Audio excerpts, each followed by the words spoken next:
I'm no Sherlock Holmes, but we've got mystery upon mystery to solve tonight. Gotta shed some light with Children of the Sun, figure out this damn ghost carnival, and avenge our buddies in one of the coolest noir games I've played in a while. I'm not gonna leave you in mystery any longer. It's episode 191 of Indie Game Riot.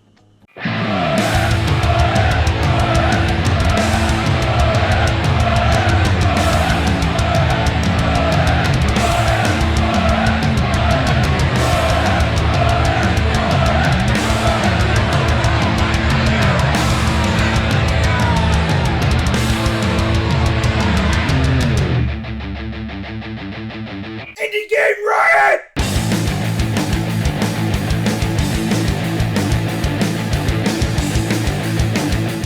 Everybody, I am Joshua, and here by Rev, and Vance. We're back with episode. Doing a dance now. Yeah, that's the disco time. That's like baby disco or old person disco. You can't move much. Yeah. What's the Charleston where they just like wag a finger? I don't know. I don't know any dances. I've never danced a day in my life.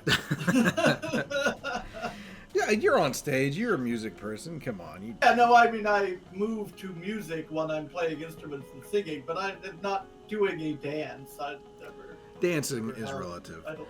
Yeah. But yes, this is episode 191. We're back with that, with the good times and indie games and all that sort of stuff. So I'd like to thank you all for joining us. Those of you in the live chat, appreciate it.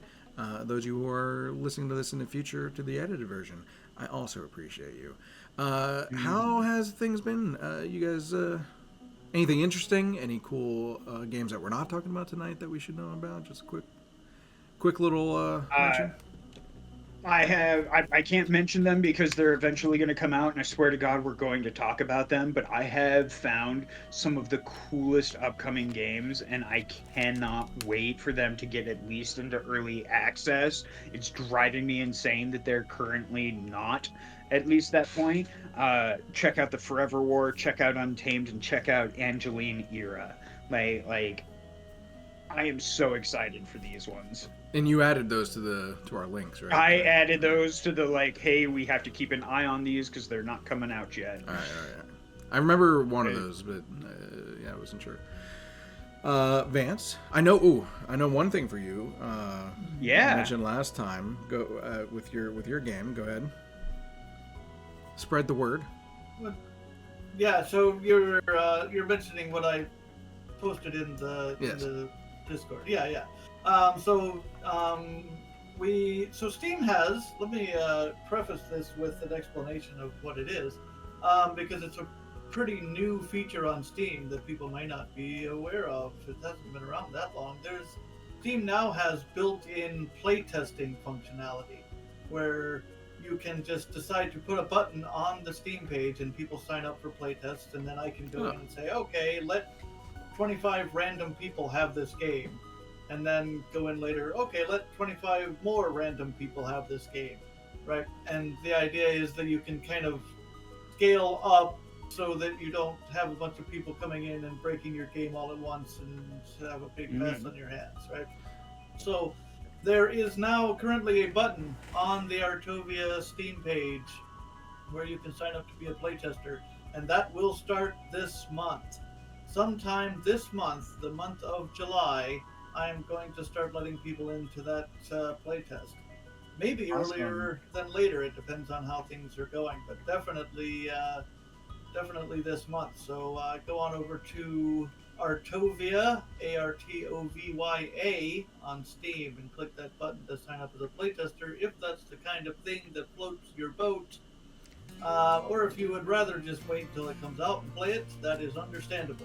Some people are just not into playing a bunch of buggy, play a game with a bunch of bugs in it. Finally, I can stop annihilating Rev and play someone else. Oh my God, we are going to have to legitimately do our tiebreaker, aren't we? You're going to make me do this. You're going to make me embarrass you in front of everyone. God, your family, like, everyone. God's like, if you lose this, you're going to hell. But yeah, check out our Toby. God talk like Sean Connery. Right? Well, he's actually Scottish. Yes, Sean Connery is Scottish. No, God is. Oh, God you meant is God. Scottish. You meant God is Scottish. Yes, God invented golf as well. All right, well. And you got a promotion with that. Yeah, so that's what's going on, and playing music, as always, and band's actually going really well, too. Everything's going well in my life for once. Nice. Man, everything's coming up Millhouse. Yeah, I know, right? All right. Yeah, no, it's going all right. Things are going all right. Music is moving forward. We're going to be recording a lot soon, and game is getting there very quickly. Like I said, playtesting's opening up, and I have a pretty clear timeline of release on that. So, yeah. All right. Nice. And all the money shall floweth. Well, that's that. Well, see, yeah, that's the kind of the bad thing. Neither one of those projects are really certain to bring in money. I certainly hope they do, but well, we're gonna have to see on that front. But well, we've got a thing that might actually help out with that in our indie news injection. Ooh, indie news injection.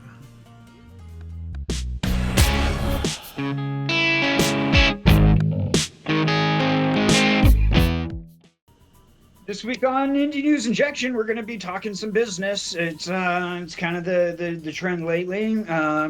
Layoffs and acquisitions followed immediately by layoffs. Those are still hitting the whole market, and that sucks. Yay, capitalism! But we've mentioned in the segue that there's something that could help indie devs like yourself, Vance, get to market, and that is Mystic Forge, the publisher out of Hollandaise? The Dutch publisher Mystic Forge. They make the joke. sauce.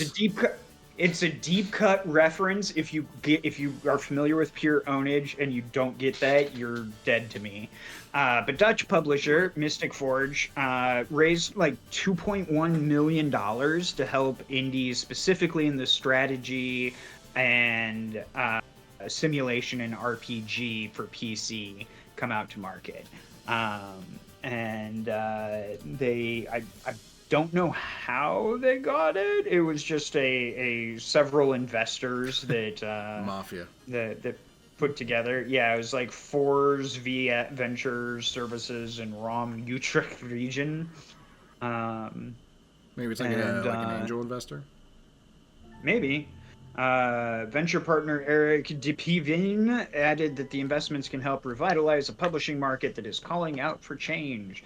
Mystic Forge's unique approach positions them perfectly to seize this moment. We believe they'll become a major player, delivering exceptional and engaging games. I'm not familiar with what Mystic Forge has published prior to this. You should probably copy that and look. I'm good at what I do, I promise you sometimes. Oh, these are the Guild Wars people. Ah, interesting. AAA though. These are the this is specifically for publishing indies. Yeah. Be nice if my So yeah, let's see. What are they doing? Collaboration, industry network, selective focus, Do an Anvil, innovation, micro strategy games, PC first. What games have you published? So they give me that list. Okay. No, okay, I'm on the wrong thing here. I was gonna say. Well, so is there any kind of like information as far as like getting a hold of them, or is it just like this is like they're going to be making, you can reach out to them on their website, mysticforge.com. They have a big contact us, and you can pitch your game project to them. And they said they do have some that are already kind of being planned and to be announced. Mm-hmm. Just to give you kind of an idea as to what they have done. I don't know. Where did they go? Face. Right? Shop mysticforgegames.com. They got like 5 different... I'm assuming they're just... I mean, it's going to be like contacting pretty much any other publisher, right? Like, they don't have like... Yeah. Because I remember who was it that It was something through Taco Bell. I think it was basically like a contest. Oh yeah, yeah. No, that one was dumb. But no, this one's just go give them your game pitch and then see what happens. Might not hurt if you give them some Taco Bell. I don't know. Do Nordic people like Taco Bell? Who doesn't like Taco Bell? What's that canned fish that's like vile? Lutefisk? No. It's like Stromstroming. I don't know. Oh yeah. Put that in the taco. No, those are pretty bad. There you go. Pretty bad. Well, anyway, maybe Vance, you can get Artovia to. Maybe it'll be the first one. It's not an RPG or strategy game. No. You got to sell them on it, and it's part. It's part of a bigger universe like Marvel. I mean, it is a strategy game in the broad sense, but it's not in the sense that they're talking about a strategy game. You could change your mind. You could. You could be a liaison. You could be a delegate of adventure gaming and in card games. We'll move along with that one then. Next up, who was it? It was Video Game Insights. Basically proved by data that co-op games are getting more popular, right? We all know that playing games by yourself is the best, but sometimes playing with somebody else is also pretty good. No, I'm kidding. It's mostly just that I don't have friends I can play games with. Hey man, look. Okay, so I do have some thoughts on this, especially some of the. Okay. So, a lot of it is. I mean, obviously, the more connected we are online, the more this becomes a thing. That's obvious. I mean, you mentioned you don't have friends. I'm always open to play it, but you are an old man that goes to sleep.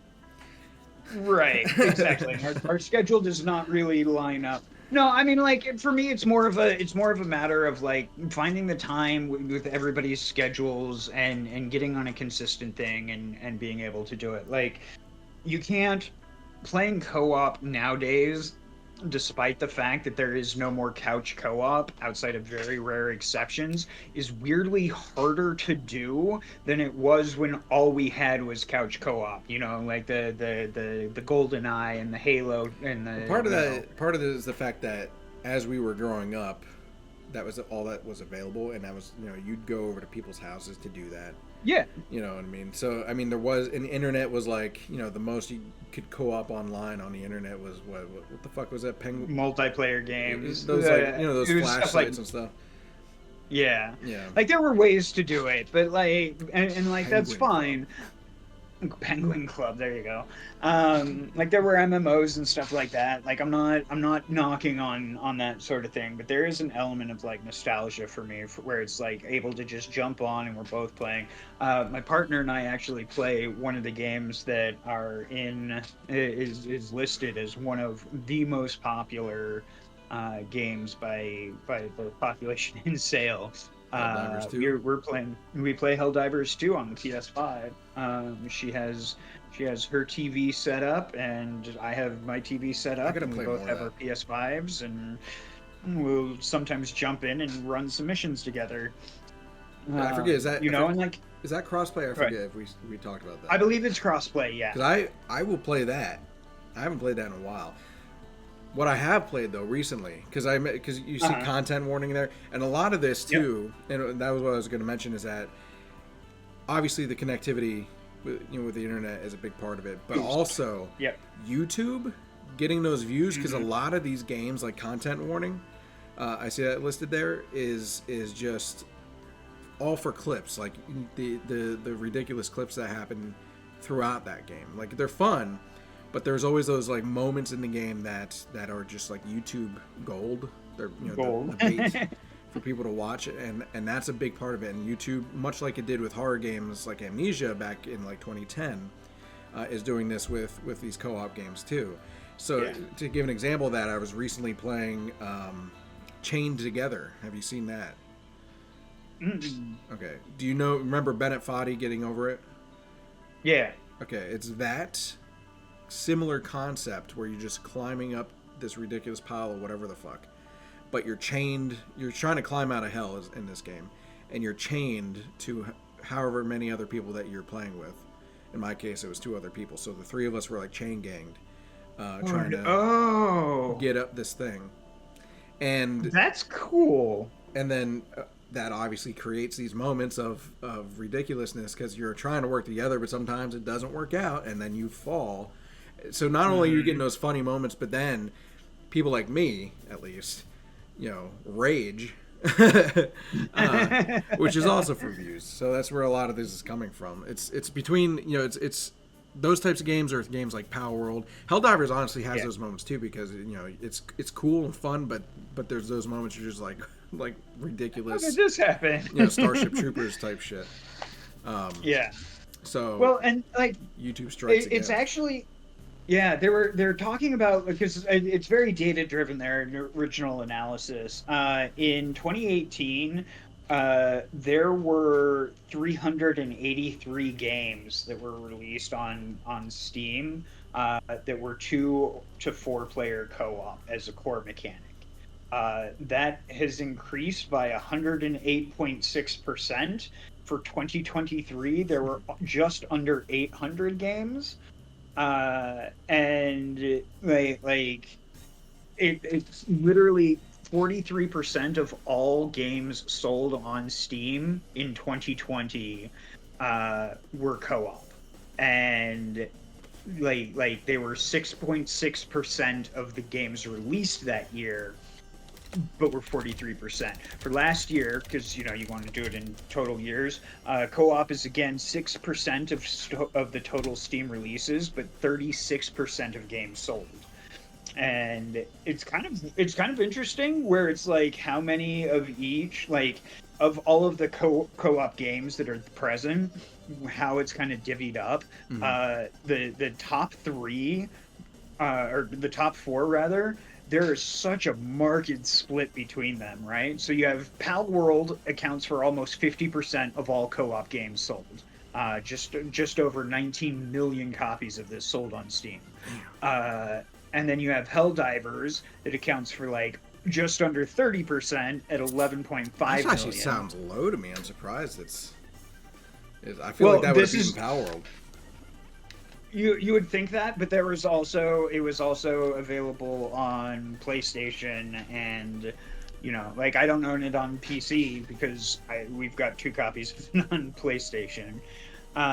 Number 3, Content Warning, drops down to 2.4 million copies sold and only 6% of all co-op. And then Gray Zones, right? And then Gray Zone Warfares. 1.4 million is only 3%. What the fuck is Gray Zone Warfare? That must be like an Asian thing. Maybe because it's probably like huge over there, but over here it's not as popular. No, it does not. Look, it is a tactical FPS. Yeah, I've never heard of it. By Madfinger Games. Maybe I'm just out of the fucking a vast MMO open world featuring PvEVP. And it's an early access. So. I'm surprised Content Warning is that high up, actually, opposite of Helldivers. Because I'm Lethal Company was before that, and I feel like that was... I mean, I guess maybe it's gotten, like, kind of fallen out. Wasn't Lethal Company this year? Content Warning is newer than Lethal Company. Are we sure about that? Okay. Yeah, as far as I know, because, I mean, I can Oh, tell you... sorry. So this is for the games released in 2024 so far. I apologize.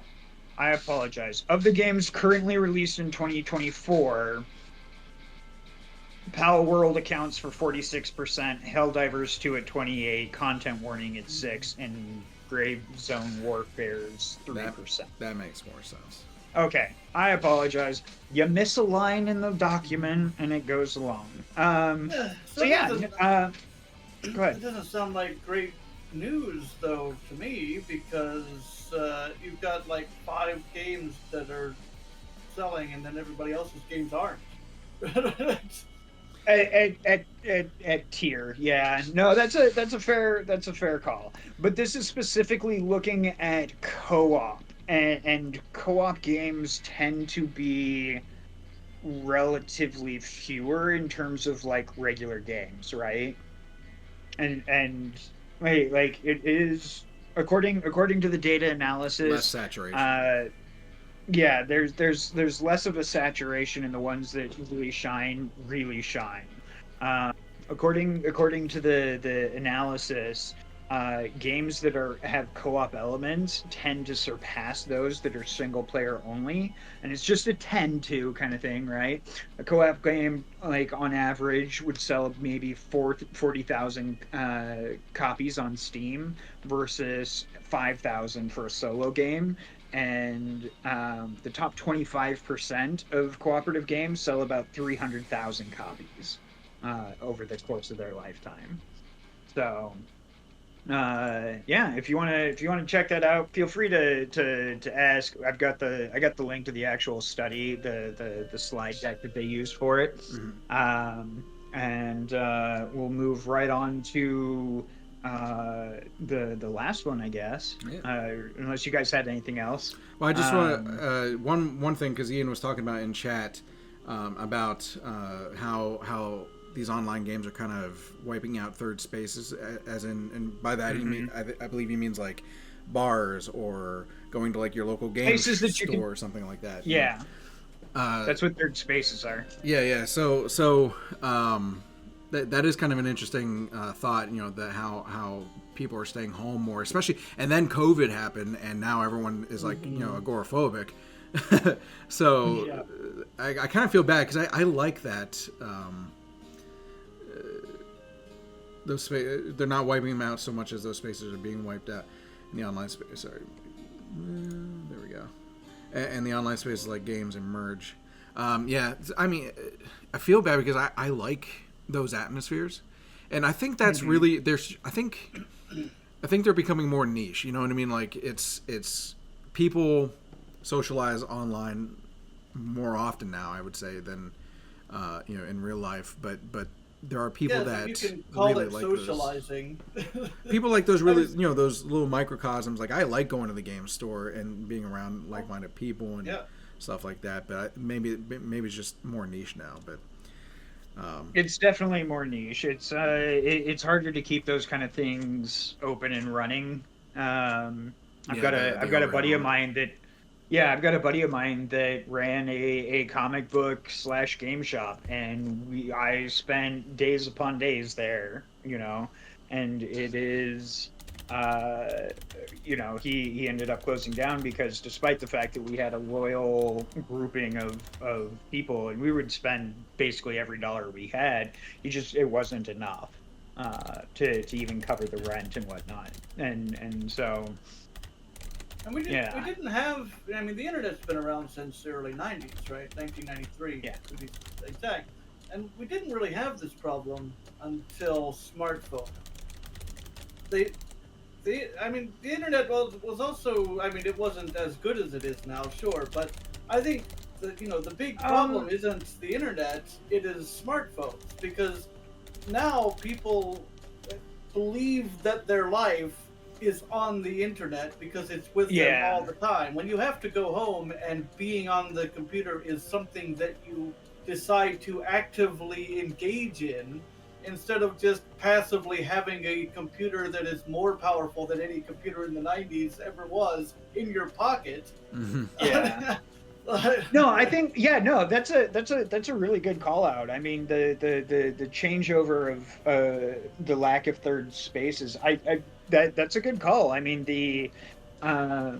if you track the availability of internet to people and the decrease of third space type environments, I think you would find it pretty solidly correlating, which doesn't necessarily mean it's causation, but I think it's because like I'm thinking like when I started getting into gaming and I started getting in online, it was still very much a niche kind of thing. Like being one of the computer guys or playing, being a nerd was still very much a shameful thing, for wider society.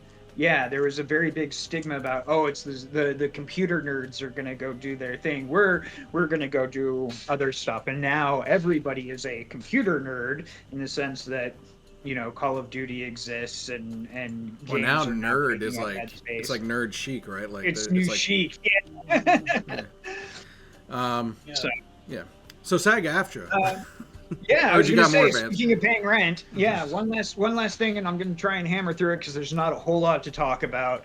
SAG-AFTRA, as we all know, is the actors' union, and they are still under discussion with like AAA games, but have modified the general interactive media agreement for indie games and have extended that budget for games out to $30 million.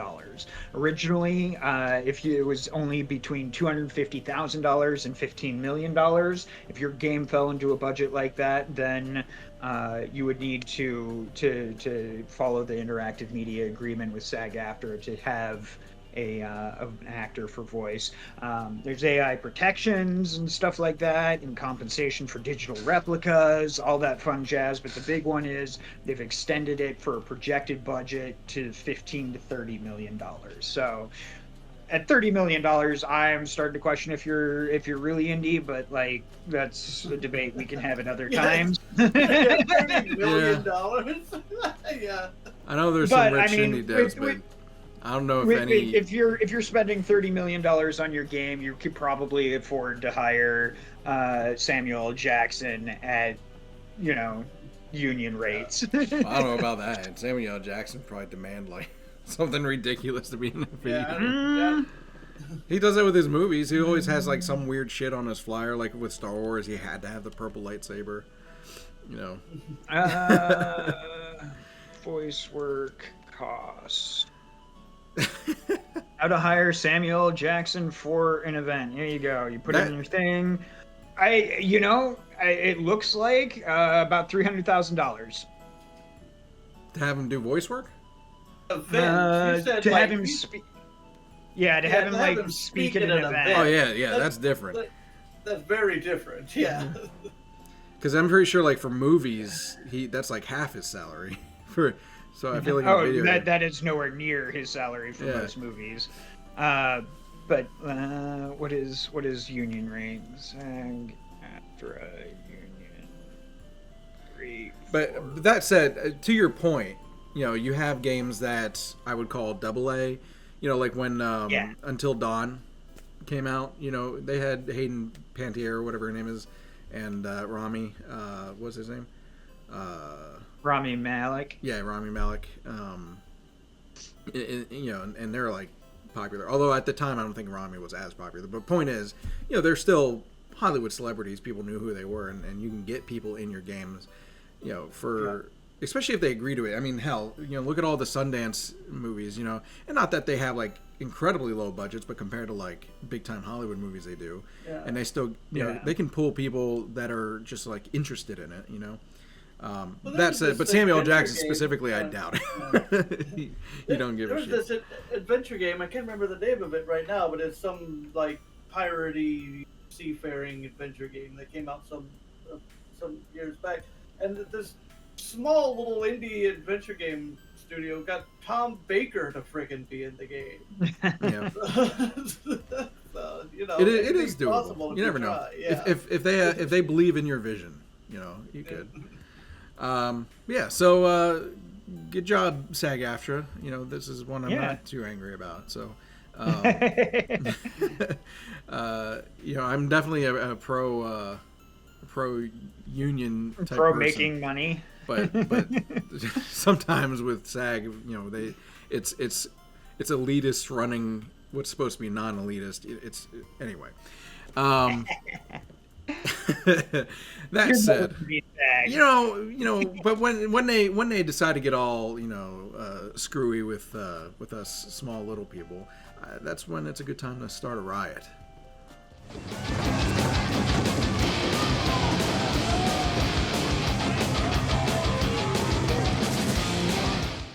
This week on Starting the Riot, we're talking about Children of the Sun. Children of the Sun is published by Devolver Digital, developed by Raine Rother. Rother, unless it's different pronunciation, because maybe it's French. I don't know. Renee sounds like a French name to me with the accent over the E, the second E. But anyway, point is, Children of the Sun is you could feel the Devolver in it. That's definitely kind of part of their whole shtick. With the grittiness and the unique like mechanics and everything like that. It is I guess more than anything, it's a puzzle game. It's a tactical puzzle shooter. Yeah, it's hard to. Is the easiest way to describe it. Like, hard to pin down, but I think puzzle is like the biggest thing that sticks out. It is definitely a puzzle game. Yeah, but anyway, you are the girl, as they call it, taking on the cult and trying to reach the leader, so you can kill them with the gun and the bullet. That's not actually listed there, but I assume that's what they call them.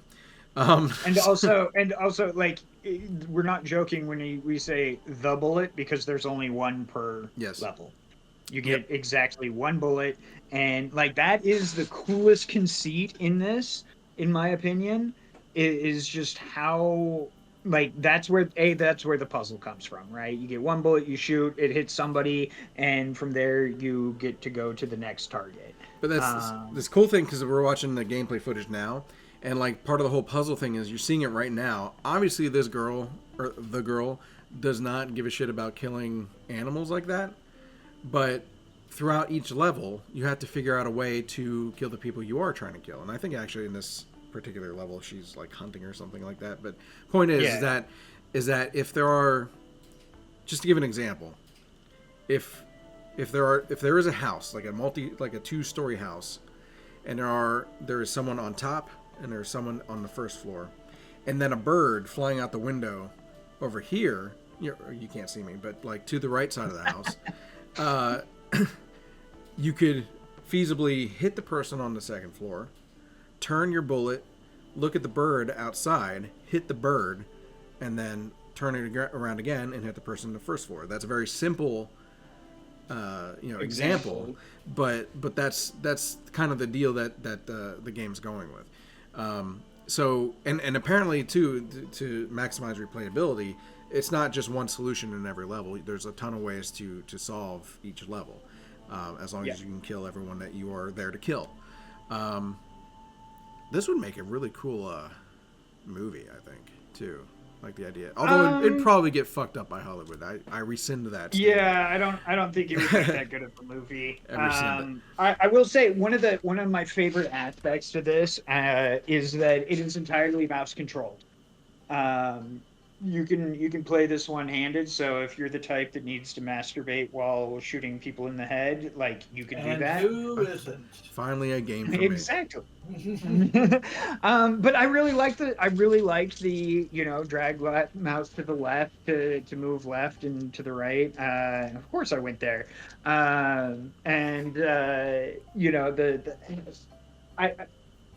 I struggle with the puzzle aspect because I've realized as I'm getting older that my brain is smoothing out, apparently.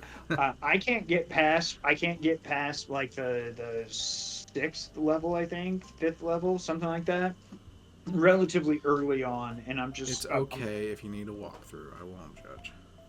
I have avoided... I try to avoid looking up walkthroughs for anything that isn't like a FromSoft game. So FromSoft, don't speak that. Like, I love the art for this. I love the mechanical change. Is the bullet controlled mid-flight, or you zigzag straight line? Apparently, it's straight line to straight line, but there is an ability apparently that you can get later in the game that allows you to like pause. Oh yeah, you can like slow it down to kind of like adjust your aim slightly, but it can't do like a full turn. Yeah. And you can do things like the environmental aspect is also a lot of fun. I love blowing up the cars. with a bunch of people nearby, and it's like, oh no, I did the thing. I don't I'm know. bad at this. I haven't scored higher than like top 75,000 people. I don't know if physics based is the right way to explain it. If you've ever played Super Hot, that kind of gives me the Super Hot vibes where, I mean, it's not the same mechanic where like everything moves when a bullet moves, but like it's the same thing where like you have to. Everything is moving at bullet time. Right. Where you have to still figure out the best path, I guess you would say, for your bullet. Yeah. You're not really dodging other bullets or anything like that, but you are trying to kill everything that you need to kill with one bullet. There is no actual combat in this game. It's basically playing pool with people's skulls and a rifle is basically it. It's a good way of putting it. I will say the one thing that I kind of didn't appreciate about this as much, at least for the levels that I was playing, the music felt kind of repetitious. Like the sound of the game. The sound of the game felt really repetitious. Okay. I mean, considering how short the levels can be. Yeah. I can't imagine too much of a soundtrack, but from level to level, it could still change pretty well. I do like, by the way, too, that at the end it kind of like gives you like the map of like everywhere you went. How you did. Yeah, it kind of makes you feel cool when you see what you did. It's art at the end of it. Jackson Pollock. Yeah, so, and you can compare and save your pathing, and that'll like upload it to leaderboards and stuff like that. So there is an element of competition if that's something that jives with you. But I don't feel that that's necessary. I'm enjoying just the puzzling aspect. Vance, you said that this game would make you sick, even though it's... Well, I haven't played it, so I don't know that for sure, but it looks like, that it is kind of a fast, motion-y... I don't know if it's, similar to first person, but it looked like, the camera's following a bullet that is kind of similar to a first person-y sort of thing. I mean, it kind of is, but, I feel like there's not so much motion in it. Like, it's very stop and go. Yeah. It's not that... it might not. I mean, it's strange what makes me sick and what doesn't. So, first person walk-around games 100% are going to make me sick. If you're walking around as a character... and turning and looking at things and like that, especially if you're doing it quickly, right? But car driving games, I have a VR headset, for Christ's sake, that should make me sick. I play driving games. I have a steering wheel here with the pedals and everything, the gear shifter, and I play. I think you'd be able to play this game.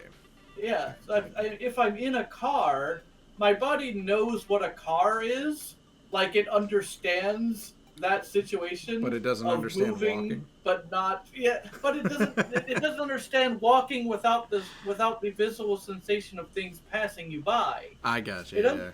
It understands that when I sit in a car, the things next to me are going to be stationary, and yet I'm going to feel like I'm moving. It understands that, but it doesn't understand walking and yet feeling like I'm not moving. It's confused by that. I see what you're saying.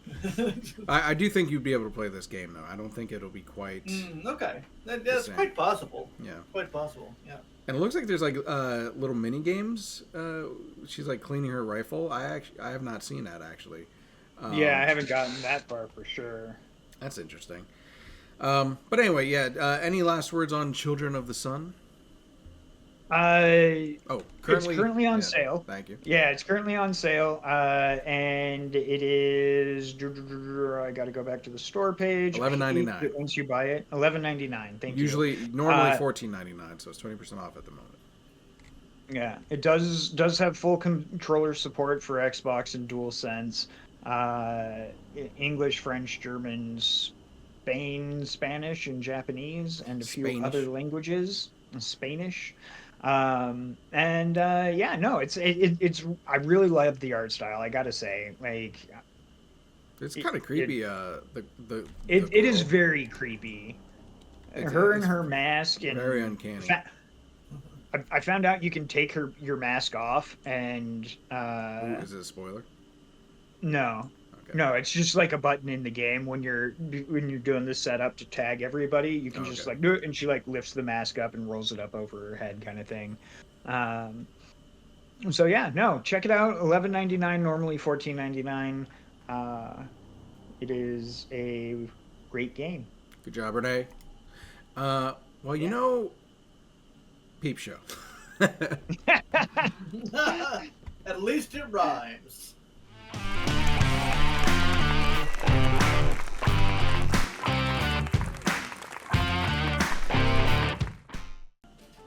You like noir? Do you like pugilism? Then you're going to love this week's Peep Show game, Fallen Aces. The Aces is a group. It's you're in a noir city called Switchblade City, and your group, the Aces, are being taken down one by one, and you have to figure it all out. And it's so great. It's a crime noir, obviously. It's an FPS. The actual gameplay itself is probably like it's papercraft meets anime meets Ode to Doom. Like, I don't know how to describe it. It is so well done. Like the stylization of it makes you feel like you are literally there in the comic book that it is telling the story through. Combat is relatively simple, although also complex. You've got directional triggers for things.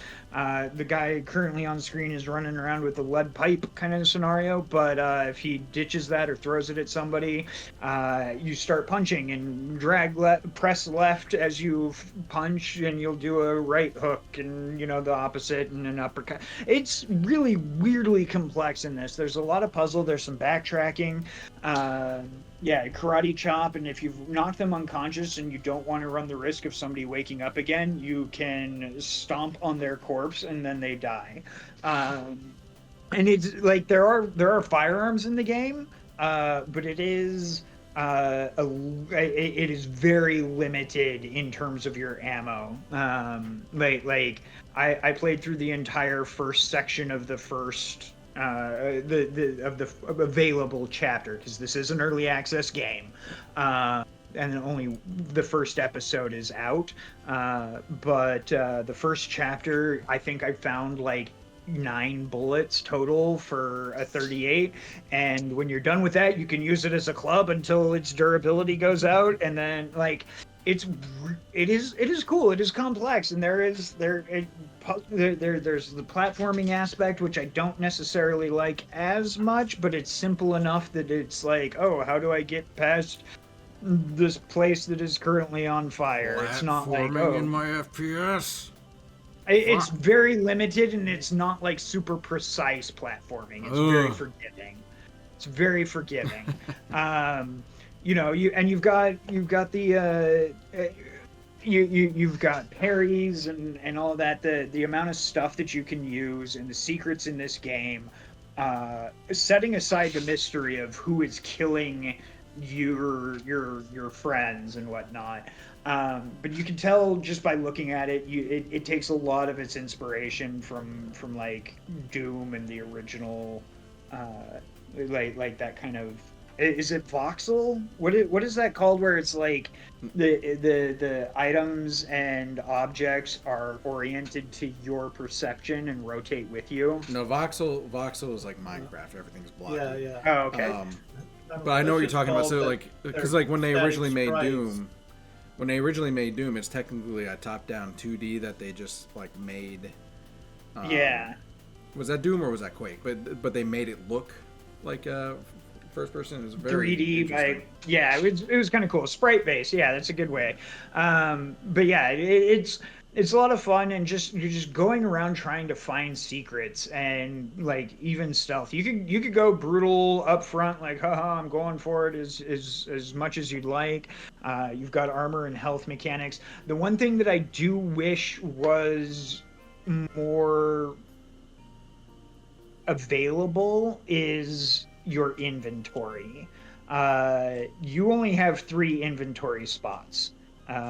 Period. Like that's it. So if you want to hold on to a health pack for later, tough shit. You either use it or you're using one of your 3 inventory spots to hold on to it. And like that part kind of annoys me, but I get what they're going for, and I haven't had any circumstance yet in which that has adversely affected me too much.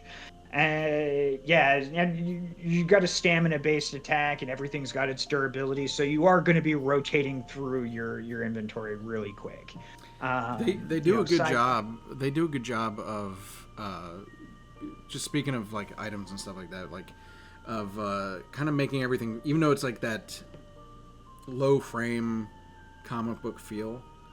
They do a good job of making the combat or just using the items and things like that at least like feel fluid. Yeah, it feels fluid. It almost like almost cinematic, like in some of those like well choreographed fight scenes. Like I was just watching one on screen here in that barbershop, and the guy was like, he's trying to swing with his pipe, and then he threw it out, and the guy's like bobbing and weaving, and I appreciate that they were able to get it so smooth yet still make it feel comic bookish. Exactly, yeah. and I'm desperately needing to know where this story goes. Like I said, it's early access right now, so take a lot of it with a grain of salt. It is going to go up with each episode. So if you buy it now, it's $12.99. It'll probably go up. There's currently three episodes that I know are planned, and the price is going to go up each version or each episode. And they're going to include a level editor, so you'll be able to build your own. And yeah, it's $12.99 right now. Get it? By the way, this is first of all, it's developed by Trey Powell and Jason Bond, but the publisher New Blood Interactive, same guy, Dave Zemansky, and the other people that he's worked with on often, I should say. They published this, which they also developed and published Gloomwood, which we covered, I believe, at one point, if I'm not mistaken. That was a little while ago. You can actually get Fallen Aces as a bundle with Gloomwood, and through that bundle, it's a 24% discount, so you get both games for $25.18 American. Sorry, Canadians, your fake money doesn't count. So we don't accept maple syrup. That's a good deal if you want two good games from that publisher. Yeah. Yeah, and the graphics look so good on this. I wish that I could play it. I would have definitely liked to have given it a shot because it looks phenomenal. Let me ask you, the stylization. Could you take something like motion sickness pills or a patch or whatever and be able to play these games? I don't know. I've never tried. You should try it, because I feel bad because like you're always missing out on these really good games. Oh, man, you gotta know. I have like 100 games on my list of games to play that I aren't even played yet. So that's right. I'm missing out on playing games. I don't have the time to play the games I have, man. So I think we're all right. Oh, I feel that. But still, I some games take priority, and this is a really cool game. So maybe you can take some Dramamine. Just try it out sometime, just to see. Well, I've taken. Well, I won't go into that story. Oh. I did a bunch of shrooms once and tried playing it. It didn't make me feel better. But it was eye-opening. Well, you know what else is eye-opening? Free games? Yeah. That's the segue to Peep Show. Eye-opening Peep Show? Look, like, come on, I'm Josh. doing my best. Free fun.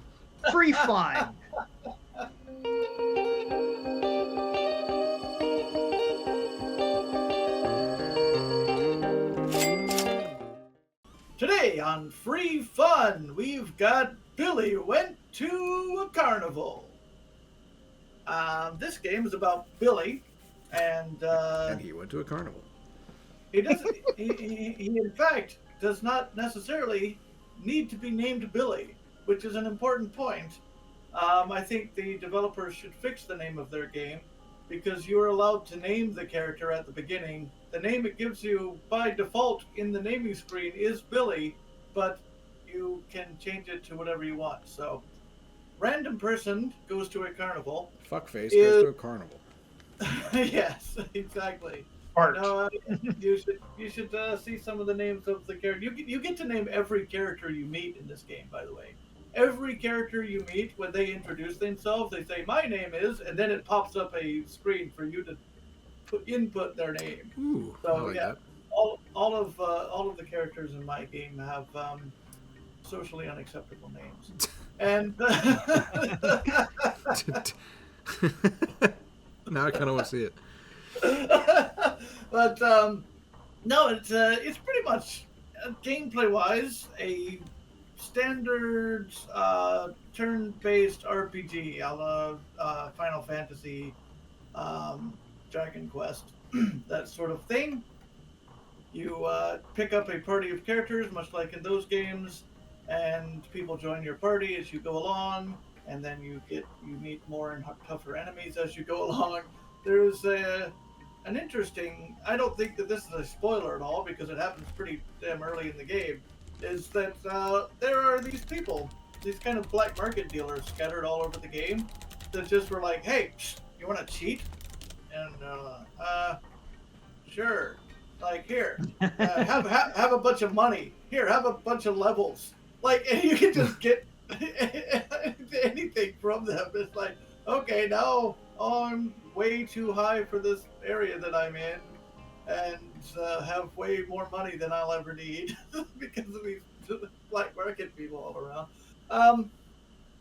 Yeah. So, I think the interesting thing about this game,